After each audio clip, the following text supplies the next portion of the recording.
Saudara-saudari yang terkasih dalam nama Tuhan kita Yesus Kristus, setelah hari sebelumnya kita banyak bercerita tentang bagaimana Paulus sebagai rasul begitu luar biasa dalam mewartakan firman Tuhan.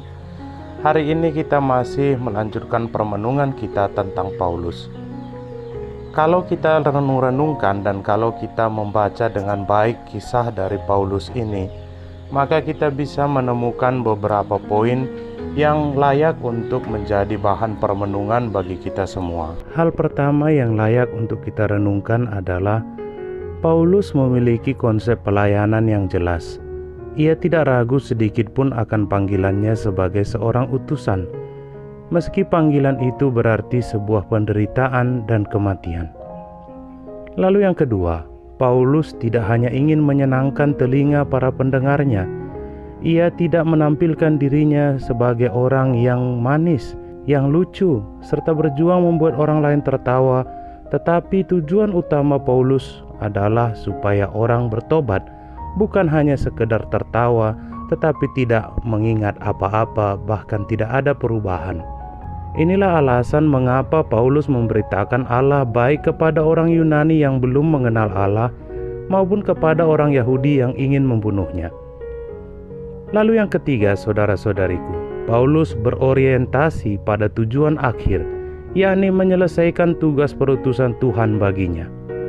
Bukan untuk nama besar supaya orang memujanya, apalagi untuk mengumpulkan harta dari karya pelayanannya. Dan yang terakhir yang bisa kita lihat juga, saudara-saudariku, bahwa Paulus adalah seorang pelayan Tuhan yang tidak suka mengemis. Bisa kita lihat dalam ayat 33 sampai 35.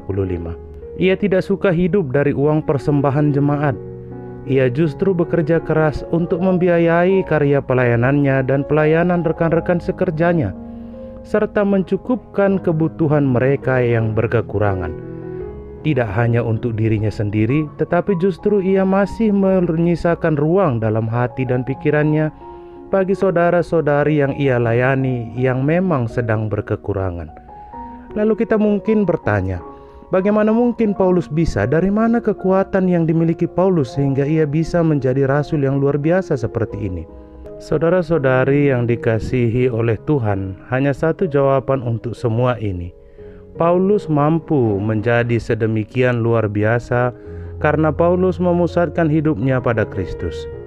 Kristus menjadi yang utama baginya.